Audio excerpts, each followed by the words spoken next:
South India Shopping Mall, The Wedding Mantra, Sarikotta Wedding Collection, South India Shopping Mall.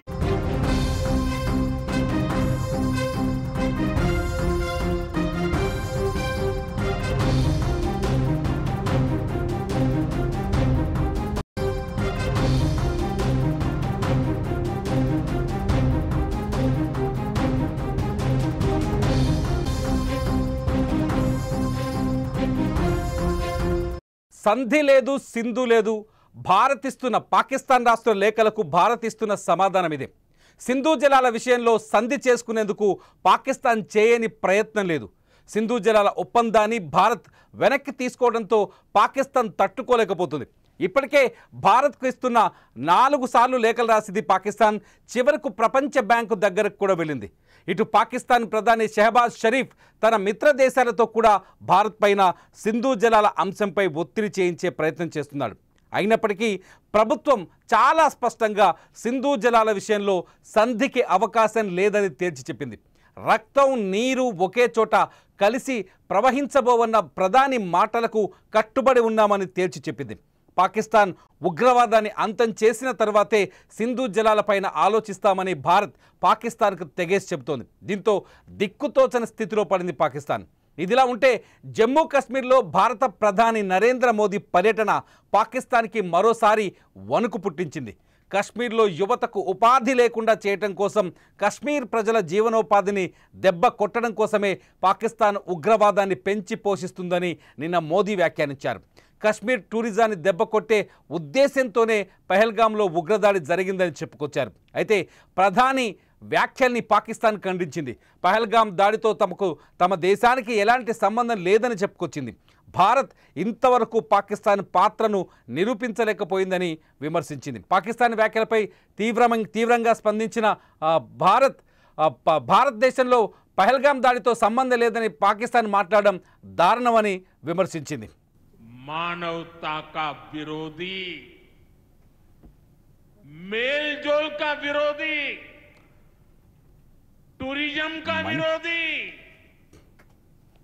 इतना ही नहीं, वो ऐसा देश है जो गरीब की रोजी रोटी का भी विरोधी है. 22 अप्रैल को पहलगाम में जो कुछ हुआ वो इसी का उदाहरण है. पाकिस्तान ने पहलगाम में इंसानियत और कश्मीरियत दोनों पर वार किया.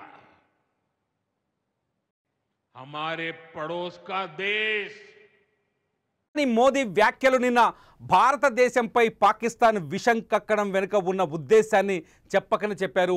పాకిస్తాన్ సింధు జలాల కోసం ఎటువంటి సంధి కోసం వచ్చినా సంధి చేసుకునే అవకాశం లేదనే సందేశాన్ని మరోసారి ఇచ్చారు మోదీ వ్యాఖ్యలతో ఒక్కసారిగా పాకిస్తాన్లో మళ్ళీ వణుకు కనిపించింది.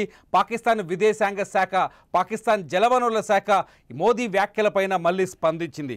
ఎట్టి పరిస్థితుల్లోనూ పహల్గామ్ దాడిలో పాకిస్తాన్ పాత్ర ఉందని భారత్ నిరూపించలేకపోయిందంటూ వ్యాఖ్యలు చేసింది. అయితే చాలా స్పష్టంగా పాకిస్తాన్ ఉగ్రవాదాన్ని పెంచి పోషిస్తోంది. పాకిస్తాన్ ఉగ్రవాదులకు ఆశ్రయం ఇస్తోంది. పాకిస్తాన్లో యుద్ధం తర్వాత కూడా, పహల్గామ్ దాడి తర్వాత జరిగిన యుద్ధం తర్వాత కూడా పాకిస్తాన్లో ఉగ్రవాదులు చేస్తున్న కార్యకలాపాల గురించి ఎప్పటికప్పుడు ప్రపంచ మీడియా వార్తలు రాస్తూనే ఉంది. అయినప్పటికీ సింధు జలాల కోసం పాకిస్తాన్ కొత్త దొంగ నాటకాల్ని తెరపైకి తీసుకొస్తుంది. సింధు జలాల్ని ఉద్దేశపూర్వకంగా భారత్ నిలుపుదల చేసిందని, సింధు జలాలతో పాకిస్తాన్ని తీవ్రమైన ఇబ్బందులకు నెట్టే ప్రయత్నం చేసిందని చెప్పి ప్రపంచం ముందు తన గొంతు వినిపించే ప్రయత్నం చేస్తుంది పాకిస్తాన్.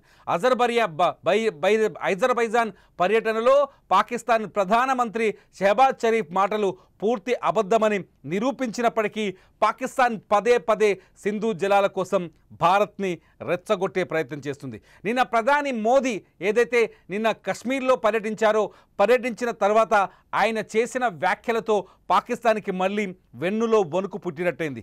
పాకిస్తాన్ భారత్ సింధు జలాల విషయంలో చాలా స్పష్టంగా ఉందని, భారత్ సింధు జలాల విషయంలో కఠినమైన నిర్ణయమే తీసుకుందని పాకిస్తాన్కి మరోసారి అర్థమైనట్టుగా కనిపిస్తోంది.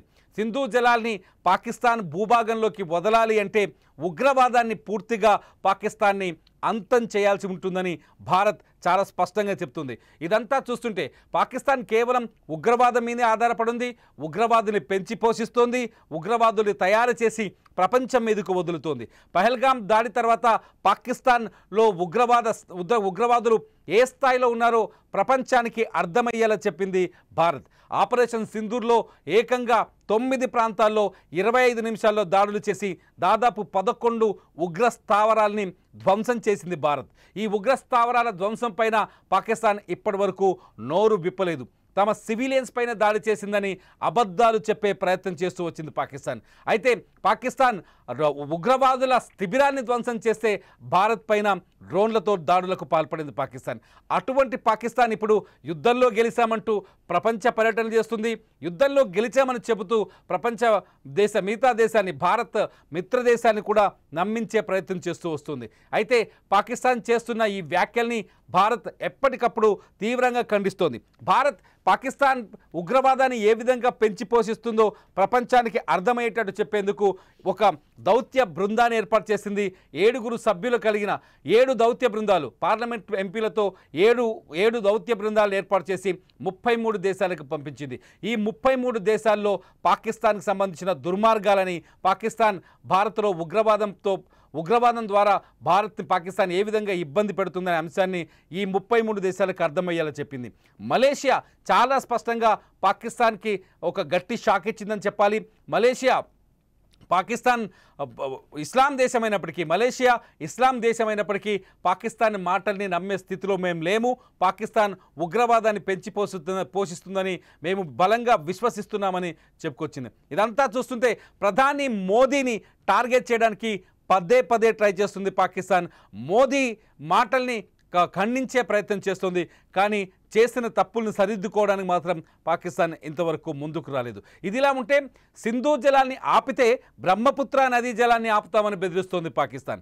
చైనా, తమ మిత్రుడైన చైనా సహాయం తీసుకొని భారతదేశంలోకి బ్రహ్మపుత్ర నదీ జలాలు రాకుండా అడ్డుకుంటామని పాకిస్తాన్ పదే ప్రచారం చేస్తుంది. కానీ బ్రహ్మపుత్ర నది పైన అస్సాం ముఖ్యమంత్రి హిమంత్ బిశ్వా శర్మ చేసిన వ్యాఖ్యలు, ఆయన చెప్పిన వివరణ ప్రపంచం కళ్ళు తెరిపించినట్టయింది. చైనాలో ఉండే ఎర్లాంగ్ నది బ్రహ్మపుత్ర నదిగా మారుతుంది భారతదేశంలోకి వచ్చినప్పుడు. చైనాలో ఉన్నప్పుడు ఈ నదిలో కేవలం 2000 నుంచి 3000 క్యూబిక్ మీటర్ల వరకే నీరు కనిపిస్తుంది. కానీ భారత్లోకి వచ్చేసరికి ఆ నీటి ప్రవాహం 15,000 క్యూబిక్ మీటర్ల నుంచి 20,000 క్యూబిక్ మీటర్లకు పెరుగుతుంది. అంటే భారతదేశంలోకి వచ్చిన తర్వాత బ్రహ్మపుత్ర నదిలో దాదాపు 9 నుంచి 12 ఉపనదులు కలుస్తాయి. ఈ ఉపనదుల ద్వారానే బ్రహ్మపుత్ర నదిలో నీటి లభ్యత పెరుగుతుంది. సో అస్సాం ముఖ్యమంత్రి హేమంత్ బిశ్వ శర్మ చెప్పిన ఈ వివరణ మొత్తం పాకిస్తాన్కి వెన్నులో మళ్ళీసారి వణుకు పుట్టించినట్టయింది. పాకిస్తాన్ భారత్ని భయపెట్టే అన్ని ప్రయత్నాలు చేసి ఇప్పుడు కాళ్ళ బేరానికి వచ్చే ప్రయత్నం చేస్తుంది. వరుసగా పాకిస్తాన్ 4 సార్లు భారత హోంమంత్రిత్వ శాఖకి, భారత జలవనరుల శాఖకి లేఖలు రాసింది. సింధు జలాలపైన కూర్చొని మాట్లాడుకుందాం, సింధు జలాలపైన చర్చలకు రావాలని శాంతియుతంగా మేము ఆహ్వానిస్తున్నామంటూ పాకిస్తాన్ ఇప్పటికీ 4 లేఖలు రాసింది. ఈ 4 లేఖల్ని భారత జలవనరుల శాఖ మన విదేశాంగ శాఖకు పంపించింది.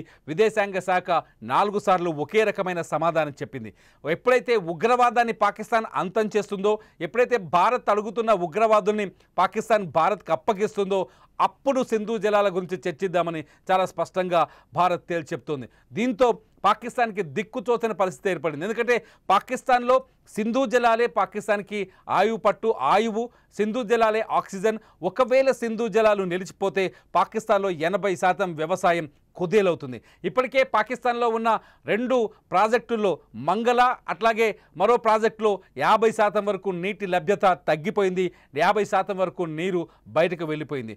ఆ నీరు కూడా అణిగిపోతే పూర్తయిపోతే ఈ వర్షాకాలంలో కూడా పాకిస్తాన్ కరువును ఎదుర్కోక తప్పదనే చర్చ జరుగుతుంది. పాకిస్తాన్ మొత్తం జీడిపిలో 20% వాటా వ్యవసాయానిదే ఉంటుంది. వ్యవసాయమే కీలకమైన ఆదాయ వనరు. వ్యవసాయోత్పత్తుల్ని ఇటు విదేశాలకు కూడా పాకిస్తాన్ ఎగుమతి చేస్తుంది.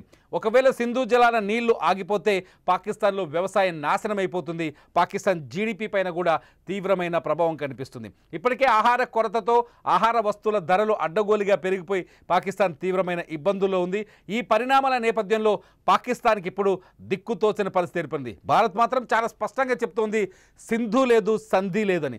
ఉగ్రవాదంపై పాకిస్తాన్ ఎప్పుడైతే కీలకమైన నిర్ణయం తీసుకుంటుందో, ఎప్పుడైతే పాకిస్తాన్ ఉగ్రవాదాన్ని తుదముట్టిస్తుందో అప్పుడే సింధు జలాలపైన మాట్లాడతామని చెప్తుంది భారత్. మరి మీరేమనుకుంటున్నారు? పాకిస్తాన్కి సింధు జలాలు అప్పగించాల్సిన అవసరం ఉందా? ప్రధాని మోదీ చెబుతున్నట్టుగా పాకిస్తాన్ భారతదేశంలో విధ్వంసం సృష్టించడమే లక్ష్యంగా పెట్టుకున్న పాకిస్తాన్ని నిజంగా సింధు జలాల విషయంలో క్షమించాల్సిన అవసరం ఉందా? మీరేమనుకుంటున్నారు? ఈ వీడియో కింద కామెంట్ చేయండి. మీరు లైవ్ న్యూస్ కోసం సుమన్ టీవీ డిజిటల్ లైవ్ని సబ్స్క్రైబ్ చేసుకోండి. సుమన్ టీవీ డిజిటల్ లైవ్లో మీరు ప్రతి వార్తని ప్రత్యక్ష ప్రసారంలో చూస్తూ ఉంటారు.